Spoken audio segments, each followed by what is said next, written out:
ಒಂದು ನಿಮಿಷ ತಡೀರಿ. ಈ ಆವಾಜ್ ಯಾವ್ದ್ರದ್ದು ಅಂತ ಗೊತ್ತೈತೆ? ಅಕಸ್ಮಾತ್ ನೀವೇನಾರು ಮೋಟರ್ ಸೈಕಲ್ ಲವರ್ ಆಗಿದ್ರೆ ಕಂಪನಿ ಯಾವ್ದಂತನೂ ಗುರ್ತಿಡ್ಬಿಡ್ತೀರಿ. ಎಸ್, KTM ಬ್ಯಾಂಕ್ರಪ್ಟ್ ಆಗ್ಲಿಕ್ಕತ್ತದ್ರಿ. ಹೌದು, ಇದು ಶಾಕಿಂಗ್ ನ್ಯೂಸ್ ಮತ್ತು ಬೈಕ್ ಲವರ್ಗಳಿಗಂತೂ ಬಹಳ ಸ್ಯಾಡ್ ನ್ಯೂಸ್ ಅದ. ಬಹಳಷ್ಟು ಮಂದಿ ಈ ಬ್ರ್ಯಾಂಡನ್ನ ಇಷ್ಟಪಟ್ಟರು, ಬೈದ್ರು, ಕ್ರಿಟಿಸೈಸ್ ಮಾಡಿದ್ರು. ಆದರೂ ಎಷ್ಟೋ ಬೈಕ್ಗಳು ಸೇಲ್ ಆದವು. ಆದ್ರೆ ಈಗ ಈ ಬ್ರ್ಯಾಂಡ್ ದಿವಾಳಿ ಆಗ್ಲಿಕ್ಕತ್ತದ. KTM ಬ್ರ್ಯಾಂಡನ್ನು ಭಾರತದಾಗ ಬಹಳಷ್ಟು ಮಂದಿ ಬೈಕೊಂಡ್ರು. ಆದ್ರೆ ವಿಷಯ ಏನಪ್ಪ ಅಂದ್ರೆ KTM ಯಾವ ಬೆಲೆಗೆ ತನ್ನ ಬೈಕನ್ನು ಮ್ಯಾನುಫ್ಯಾಕ್ಚರ್ ಮಾಡಿ ಪ್ರೊಡ್ಯೂಸ್ ಮಾಡ್ತಿತ್ತೋ ಆ ಬೆಲೆಗೆ ಆ ಲುಕ್ಸ್ ಮತ್ತು ಪರ್ಫಾರ್ಮೆನ್ಸ್ ಇರುವಂತಹ ಬೇರೆ ಬೈಕ್ಗಳು ಇರಲೇ ಇಲ್ಲ. ಆದರೂ ಗಲ್ಲಿಯಿಂದ ಮೋಟೋ GP ವರೆಗೂ ಚರ್ಚೆಯಲ್ಲಿದ್ದಂತಹ, ಈಗಲೂ ಇದರ ಶೋರೂಮ್ಗಳು ಫುಲ್ ಆಗಿರುವಂತಹ ಒಂದು ಸಕ್ಸಸ್ಫುಲ್ ಬೈಕ್ ಬ್ರ್ಯಾಂಡ್ಗೆ ಬ್ಯಾಂಕ್ರಪ್ಸಿ ಫೈಲ್ ಮಾಡುವಂಥದ್ದು ಏನಾಯ್ತು ಎಲ್ಲ ಹೇಳ್ತೀವಿ, ಕೊನೆವರೆಗೂ ನೋಡ್ತಾ ಇರ್ರಿ. ಹಾಯ್, ನಾನು ನಿಮ್ಮ ವಿಲಾಸ್ ಕುಲಕರ್ಣಿ. ಇವತ್ತಿನ ಚರ್ಚೆ ಜಾರಿ ಇದೆ ಎಪಿಸೋಡ್ನಾಗ KTM ಬ್ರ್ಯಾಂಡ್ನ ಬ್ಯಾಂಕ್ರಪ್ಸಿ ಬಗ್ಗೆ ಮಾತಾಡೋಣ. KTM ನಂತಹ ಒಂದು ಬ್ರ್ಯಾಂಡ್ ಬ್ಯಾಂಕ್ರಪ್ಸಿ ಆಗ್ತದೆ ಅಂತಂದ್ರೆ ಏನು ಸಣ್ಣ ಮಾತಲ್ರಿ. ಒಂದು ಕಾಲದಾಗ ಬೈಕ್ ಇಂಡಸ್ಟ್ರಿಯನ್ನೇ ಆಳ್ತಿದ್ದಂತಹ ಒಂದು ಯುರೋಪಿಯನ್ ಜಾಯಿಂಟ್ ದಿವಾಳಿ ಆಗುವಂತಹ ಸ್ಥಿತಿಗೆ ಬಂದದ ಅಂತಂದ್ರೆ ಅದಕ್ಕೆ ಕಾರಣ ಏನು? KTMನ ಶೇರ್ಗಳು ಎಷ್ಟು ಬಿದ್ದಾವಂತಂದ್ರೆ ನೀವು ನಂಬಲಿಕ್ಕೆ ಅಸಾಧ್ಯ. ಯಾಕೆ ಹಿಂಗೆಲ್ಲ ಆಯ್ತು?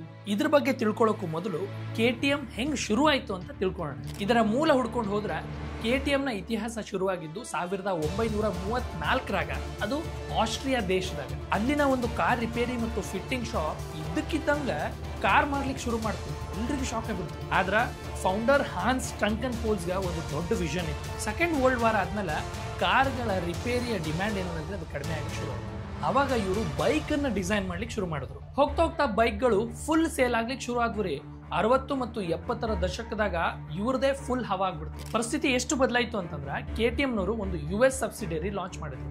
ಅದರ ಹೆಸರು KTM ನಾರ್ತ್ ಅಮೆರಿಕಾ ಅಂತ ಇತ್ತು. 1971ರವರೆಗೂ KTMನಾಗ ಸುಮಾರು 700 ಮಂದಿ ಎಂಪ್ಲಾಯೀಸ್ ಇದ್ರು ಮತ್ತು ಅದರ ಟರ್ನ್ ಓವರ್ 55 ಮಿಲಿಯನ್ ಯೂರೋಸ್ನಷ್ಟಿತ್ತು. ಮಜವಾದ ವಿಷಯ ಏನಪ್ಪಾ ಅಂತಂದ್ರೆ ಇಷ್ಟೊಂದು ಬಿಸ್ನೆಸ್ ಅವರಿಗೆ ಇಂಟರ್ನ್ಯಾಷನಲ್ ಮಾರ್ಕೆಟ್ ಇಂದೇ ಬರ್ತಿತ್ತು. ಇದಾದ್ಮೇಲೆ 90ರ ದಶಕದಾಗ ಕಂಪನಿನಾಗ ಕೆಲವು ಡಿವಿಷನ್ಗಳಾದವು. ಆಮೇಲೆ ಒಂದಿಷ್ಟು ರೀಸ್ಟ್ರಕ್ಚರಿಂಗ್ ಆಯ್ತು.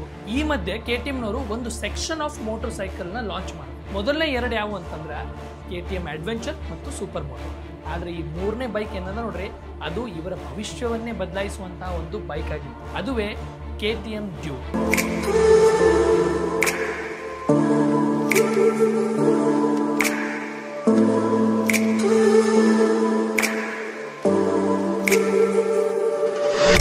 ಡ್ಯೂಕ್ ಲಾಂಚ್ ಆದ್ಮೇಲೆ KTMನವರು ವಾಪಸ್ ಹಿಂತಿರುಗಿ ನೋಡ್ಲೇ ಇಲ್ರಿ. ಡ್ಯೂಕ್ ಅನ್ನ ಆಮೇಲೆ ಮಾಡಿಫೈ ಮಾಡಿ ಸೂಪರ್ ಡ್ಯೂಕ್ ಆಗಿ ಮಾಡಿದ್ರು. ಅಷ್ಟೇ ಅಲ್ಲದೆ ಬೇರೆ ಬೇರೆ ವೇರಿಯಂಟ್ಸ್ ಅನ್ನ ಲಾಂಚ್ ಮಾಡಿದ್ರು. ಈ ಡ್ಯೂಕ್ KTM ಗಾಡಿ ಏನದಲ್ರಿ, ಅದು ಡಿಸೈನ್ ಗೇಮ್ನಾಗೆ ಒಂದು ಹೊಸ ಚಳುವಳಿಯನ್ನ ಸೃಷ್ಟಿ ಮಾಡ್ತಾರೆ. ಇದು ಎಂತಹ ಅಗ್ರೆಸಿವ್ ಬೈಕ್ ಅಂದ್ರೆ ಆ ಗಾಡಿ ಓಡಿಸೋನೇ ಅಂಜುತ್ತಿದ್ದಾರೆ. ಹೈಯರ್ CC ಇರುವಂತಹ ಬೈಕ್ಗಳು ಬಹಳಷ್ಟು ಇದ್ವು. ಆದ್ರೆ ಈ KTM ಡ್ಯೂಕ್ ಏನದಲ್ರಿ, ಇದು ಒಂಥರ ಡಿಫ್ರೆಂಟ್ ಆಗಿದೆ. ಹೋಗ್ತಾ ಹೋಗ್ತಾ KTM ಭಯಂಕರ ಫೇಮಸ್ ಆಗ್ಬಿಡ್ತೀರಿ ಮತ್ತು ಫಾರಿನ್ ಇನ್ವೆಸ್ಟರ್ಗಳಿಗೆ ಈ ಕಂಪನಿ ಬೆಲ್ಲದ ಪಾಕದ ತರ ಅಟ್ರಾಕ್ಟ್ ಮಾಡ್ಲಿಕ್ಕೆ ಶುರು ಮಾಡ್ತಾರೆ. ಇನ್ವೆಸ್ಟ್ಮೆಂಟ್ ಬರ್ಲಿಕ್ಕೆ ಶುರುವಾದವು. ಆದ್ರ ಈ ಆಟವನ್ನ ಬದಲಾಯಿಸಿದ್ದು ಯಾರು ಹೇಳ್ರಿ ನೋಡೋಣ? ಹೌದು, ಬಜಾಜ್. 2007ರಾಗ ಬಜಾಜ್ನವರು KTMನ 14.5% ಶೇರ್ಸ್ ಅನ್ನ ಖರೀದಿಸಿದ್ರು. ಮತ್ತ 2013ರವರೆಗೆ KTMನಾಗ ಬಜಾಜ್ನವರ ಪಾಲುದಾರಿಕೆ 48% ನಷ್ಟಿತ್ತು. ಇದೇ ವರ್ಷ KTMನವರು BMW ಅವರಿಂದ ಹುಸ್ಕ್ವರ್ನ ಖರೀದಿ ಮಾಡಿದ್ರು. ಇದೇ ಕಾರಣದಿಂದ 2018ರಾಗ KTM 1 ಬಿಲಿಯನ್ ಯೂರೋಸ್ನಷ್ಟು ರೆವೆನ್ಯೂ ಮಾಡ್ಲಿಕ್ಕೆ. ಈ ಟೈಮ್ನಾಗ 22,000 ಮಂದಿ ಇಲ್ಲಿ ಕೆಲಸ ಮಾಡ್ತಿದ್ರು. ಆದ್ರೆ 2021ರಾಗ ಬಜಾಜ್ನವರು ತಮ್ಮ 46.5% ಶೇರ್ಸ್ ಅನ್ನ KTMನ ಪೇರೆಂಟ್ ಕಂಪನಿ ಆಗಿರುವ ಪೇರರ್ ಮೊಬಿಲಿಟಿ AGಗೆ ಅದನ್ನ ಮಾರ್ಬಿಟ್ಟು. ಆದ್ರ ಹುಸ್ಕ್ವರ್ನದ ಮೆಜಾರಿಟಿ ಸ್ಟೇಕ್ಸ್ ಇನ್ನು ಇವ್ರ ಹತ್ರನೇ ಇದಾವ. ಇದೇ ಕಾರಣದಿಂದಾಗಿ ಇದು ಸದ್ಯ ಯುರೋಪಿನ ಅತಿ ದೊಡ್ಡ ಮೋಟರ್ ಬೈಕ್ ಮ್ಯಾನುಫ್ಯಾಕ್ಚರಿಂಗ್ ಕಂಪನಿ ಆಗಿದೆ. ಇವತ್ತು KTMನವರು ದಿನಕ್ಕೆ 1,000 ಬೈಕ್ಸ್ ಅನ್ನ ಮ್ಯಾನುಫ್ಯಾಕ್ಚರ್ ಮಾಡ್ತಾರೆ. ಆದ್ರೆ ಮ್ಯಾನುಫ್ಯಾಕ್ಚರ್ ಆಗಿದ್ದೆಲ್ಲ ಸೇಲ್ ಆಗ್ತಾವಂತ ಅನ್ಕೋಬೇಡ್ರಿ. ಈ ಬೈಕ್ಗಳ ಮಾರಾಟ ಆಗದೆ ಇರೋದ್ರಿಂದ KTMನ ಪೇರೆಂಟ್ ಕಂಪನಿ ಆಗಿರುವಂತಹ ಪೇರರ್ ಮೊಬೈಲಿಟಿ ಅವರ ಶೇರ್ಸ್ 84% ಕುಸಿದ್ ಬಿಟ್ವು. KTMನ ಸೋಲಿನ ಕಾರಣಗಳು ಹೆಂಗಿದ್ವು ಅಂತಂದ್ರ ಅದರಿಂದ ಹೊರಗೆ ಬರ್ಲಿಕ್ಕೆ ಅವರಿಗೆ ಆಗಲಾಗಿತ್ತು. ಉದಾಹರಣೆಗೆ part shortages, manufacturing issues, longer lead time ಮತ್ತು ಪೋಸ್ಟ್ ಕೋವಿಡ್ ನಲ್ಲಿ ಆದಂತಹ ಬದಲಾವಣೆಗಳು. ಎಷ್ಟರ ಮಟ್ಟಿಗೆ ಅಂತ ಹೇಳಿದ್ರೆ ಜನರಲಿ ಸ್ಪೆಂಡಿಂಗ್ ಮಾಡುವಂತಹ ಎಬಿಲಿಟಿ ಕಡಿಮೆ ಆಗುತ್ತೆ. ಇದಲ್ಲದೆ ಕಂಪನಿಯ poor marketing choices, manufacturing issues ಮತ್ತು ಕನ್ಸ್ಯೂಮರ್ ಕಂಪ್ಲೇಂಟ್ಸ್ಗಳೆಲ್ಲ ಬೆಂಕಿಗೆ ತುಪ್ಪ ಸುರಿದಂಗೆ ಆಗ್ಬಿಡುತ್ತೆ. KTMನ ಹೊಸ ಬೈಕ್ಗಳ ಬಗ್ಗೆ ಕನ್ಸ್ಯೂಮರ್ಗಳಿಗೆ ಬಹಳಷ್ಟು ಕಂಪ್ಲೇಂಟ್ ಇದ್ವು. ಅದರ ರಿಲಯಬಿಲಿಟಿ ಇಶ್ಯೂ ಒಂದಾದ್ರೆ ಅದಲ್ಲದೆ ಸಾಕಷ್ಟು ಇಶ್ಯೂಗಳಿಂದ ಜನ ಕಂಗಾಲಾಗ್ಬಿಟ್ಟಿದ್ರು. ಸದ್ಯಕ್ಕೆ KTMನವರ ಚಿಕ್ಕ ಬೈಕ್ಗಳಿಂದನೇ ಅವರಿಗೆ ಚಲೋ ರೆವೆನ್ಯೂ ಬರ್ಲಿಕ್ಕತ್ತದ. KTM RC ನಂತಹ ಬೈಕ್ಗಳು ಈಗಲೂ ಭಾರಿ ಮಸ್ತ್ ಆಗಿ ಸೇಲ್ ಆಗ್ಲಿಕ್ಕತ್ತಾವ. ಈ ಬೈಕ್ಗಳ ಪರ್ಫಾರ್ಮೆನ್ಸ್ ಏನೋ ಚಲೋ ಅದ, ಆದ್ರೆ ಮುಳುಗುತ್ತಿರುವ ಕಂಪನಿಯನ್ನ ಮ್ಯಾಲೆ ಕೆತ್ತುವಷ್ಟು ಈ ಬೈಕ್ಗಳು ಚಲೋ ಇದಾವ ಅನ್ನೋದೇ ಒಂದು ಪ್ರಶ್ನೆ. KTMನ ಪೇರೆಂಟ್ ಕಂಪ್ನಿಗೆ 2024ರ ಮೊದಲನೇ ಕ್ವಾರ್ಟರ್ನಾಗ ಎಷ್ಟು ಲಾಸ್ ಆಗಿದೆ ಗೊತ್ತದೇನ್ರಿ? 195 ಮಿಲಿಯನ್ ಯೂರೋಸ್. ಆದ್ರೆ ಅವರು ಹೋದ ಕ್ವಾರ್ಟರ್ನಾಗ ಲಾಭ ಮಾಡಿದ್ದೆಷ್ಟು? ಬರೀ 95 ಮಿಲಿಯನ್ ಯೂರೋಸ್. ಇದರ ಪರಿಣಾಮವಾಗಿ 26ನೇ ನವೆಂಬರ್ 2024ಕ್ಕೆ KTMನವರು ಜುಡಿಷಿಯಲ್ ರೀಸ್ಟ್ರಕ್ಚರಿಂಗ್ನ ದಾರಿ ಹಿಡಿಬೇಕಾಯ್ತು. ಮತ್ತು KTMಗ ಈ ಟೈಮ್ನಾಗ ಸಾಕಷ್ಟು ದೊಡ್ಡ ಪ್ರಮಾಣದ ಫೈನಾನ್ಷಿಯಲ್ ಏಡ್ ಬೇಕಾಗಿದೆ. ಸೊ KTM ಈಗ ರೀಸ್ಟ್ರಕ್ಚರಿಂಗ್ ಮತ್ತು ಸೆಲ್ಫ್ ಅಡ್ಮಿನಿಸ್ಟ್ರೇಷನ್ಗೆ ಒಳಗಾಗ್ತದೆ.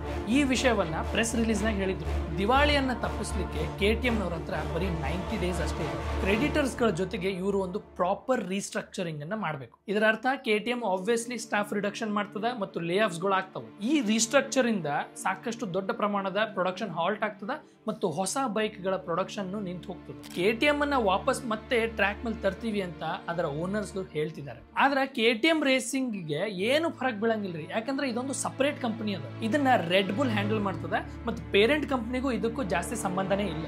ಇದು ಮ್ಯಾಕ್ಸಿಮಮ್ ರೆವೆನ್ಯೂ ಜನರೇಟ್ ಮಾಡ್ತದ ಮತ್ತು ರೇಸ್ ಟ್ರ್ಯಾಕ್ಸ್ ಮೇಲೆ ಹಂಗೆ ಓಡ್ಕೋತೇ ಇರ್ತದೆ. KTMನವರ ಒಂದು ಮಾತದರಿ, ರೆಡಿ ಟು ರೇಸ್ ಅಂತ. ಹಂಗೆ ಈ ಬೈಕ್ ಯಾವಾಗ್ಲೂ ಓಡ್ಕೋತೇ ಇರ್ತದೆ. ಆದ್ರೆ ಈಗ ಭಾರತದ motorcycle lovers, fan boys, fan girls ತಲೆಯಾಗೆಲ್ಲ ಒಂದು ಕ್ವಶನ್ ಅದ ರೀ, ವಾಟ್ ಅಬೌಟ್ ಇಂಡಿಯಾ? KTM ಭಾರತದಾಗ ಮಾರಾಟವಾಗ್ತಾ ಇರುತ್ತಾ ಅಥವಾ ಬಿಟ್ಟು ಹೋಗುತ್ತಾ? KTM ಅನ್ನ ಇಂಡಿಯಾದಾಗ ಬಜಾಜ್ನವರು ಮಾರ್ಕೆಟ್ ಮಾಡ್ತಾರೆ ಖರೆ, ಆದ್ರೆ ಯುರೋಪಿಯನ್ ಡಿಸಿಷನ್ಸ್ ಇಂದ ಇಲ್ಲೂ ಒಂದು ಸ್ವಲ್ಪ ಎಫೆಕ್ಟ್ ಆಗ್ತದೆ. ಅಕಸ್ಮಾತ್ ಏನಾದರೂ ಎಮರ್ಜೆನ್ಸಿ ರೀಸ್ಟ್ರಕ್ಚರಿಂಗ್ ಫೇಲ್ ಆದ್ರೆ ಏನಾಗ್ತದೆ ಹೇಳಿಕ್ ಬರಂಗಿಲ್ಲ. ಇಂಡಿಯನ್ ಆಪರೇಷನ್ಸ್ನಾಗೂ ಸಮಸ್ಯೆ ಆಗ್ಬೋದು, ಯಾಕಂದ್ರೆ ಮೇನ್ ರಿಸರ್ಚ್ ಅಂಡ್ ಡೆವಲಪ್ಮೆಂಟ್ ಏನಾಗ್ತದಲ್ರಿ ಅದು ಆಸ್ಟ್ರಿಯನ್ ಕಂಪ್ನಿನಾಗ ಆಗ್ತದೆ. ಅಕಸ್ಮಾತ್ ಅದೇನಾದ್ರೂ ನಿಂತು ಹೋದ್ರೆ ಇಂಡಿಯಾದಾಗ KTM ಸಸ್ಟೈನ್ ಆಗ್ಲಿಕ್ಕೆ ಸಾಧ್ಯನೇ ಇಲ್ಲ. ಇತ್ತೀಚೆಗೆ KTMನವರು ಭಾರತದಾಗ ಕೆಲವು ಹೊಸ ರೇಂಜಿನ ಬೈಕ್ಗಳನ್ನ ಲಾಂಚ್ ಮಾಡ್ಯಾರ. ಮುಂದೂ ಇವ್ರ ಪ್ಲಾನ್ಗಳು ಸ್ವಲ್ಪ ಪ್ರಾಮಿಸಿಂಗ್ ಆಗಿ ಕಾಣಿಸ್ಲಿಕ್ಕತ್ತಾವ. KTM ಆಸ್ಟ್ರಿಯಾನಾಗ ಆಗ್ತಿರೋ ಬದಲಾವಣೆಗಳನ್ನ ಅಕ್ನಾಲೇಜ್ ಮಾಡ್ತಾ ಭಾರತದಾಗಿರೋ ಸೇಲ್ಸ್ ಅನ್ನ ಜಾಸ್ತಿ ಮಾಡ್ತೀವಿ ಅಂತ ಬಜಾಜ್ನವರು ರೀಸೆಂಟ್ ಆಗಿ ಒಂದು ಸ್ಟೇಟ್ಮೆಂಟ್ ಅನ್ನ ಹೇಳ್ಯಾರ. ಈಗ KTM ಅಂತಹ ದೊಡ್ಡ ಕಂಪನಿಯ ಶೇರ್ ಪ್ರೈಸ್ 9 ಯೂರೋ ಬಂದು ಕುಸಿದ್ರೆ ಮೋಟರ್ ಸೈಕಲ್ ಇಂಡಸ್ಟ್ರಿಯ ಎಲ್ಲಾ ಕಂಪನಿಗೂ ಇದರಿಂದ ದೊಡ್ಡ ಹೊಡೆತ ಬೀಳುತ್ತೆ. ಮುಂದೆ ಏನಾಗ್ತದೆ ಅಂತ ಸಮಯನೇ ಹೇಳ್ತದೆ. ಅಕಸ್ಮಾತ್ KTM ಏನಾದರೂ ಮುಚ್ಚಿ ಹೋದ್ರೆ ಬಜಾಜ್ ಮತ್ತು ಹೀರೋನಂತಹ ಏಷಿಯನ್ ಪ್ಲೇಯರ್ಸ್ ಮೇಲಕ್ಕೆ ಬರ್ತಾರೆ. ನಿಮ್ಗೆ ಅನ್ನಿಸ್ತದೆ KTM ಮತ್ತೆ ವಾಪಸ್ ಟ್ರ್ಯಾಕ್ ಮೇಲೆ ಬರ್ಬೋದಾ? ನಿಮ್ಮ ಅನಿಸಿಕೆಗಳನ್ನು ಕಮೆಂಟ್ ಬಾಕ್ಸ್ನಾಗ ತಿಳಿಸಿ. ಮುಂದಿನ ಚರ್ಚೆ ಜಾರಿದೆ ಎಪಿಸೋಡ್ನಾಗ ಮತ್ತೆ ಭೇಟಿಯಾಗೋಣ. ಈ ವಿಡಿಯೋ ನಿಮ್ಗೆ ಇಷ್ಟ ಆಗಿದ್ರೆ ಲೈಕ್ ಮಾಡ್ರಿ, ಶೇರ್ ಮಾಡ್ರಿ ಮತ್ತು ಚಾನಲ್ನ ಸಬ್ಸ್ಕ್ರೈಬ್ ಮಾಡೋದಂತೂ ಮರಿಬೇಡ್ರಿ.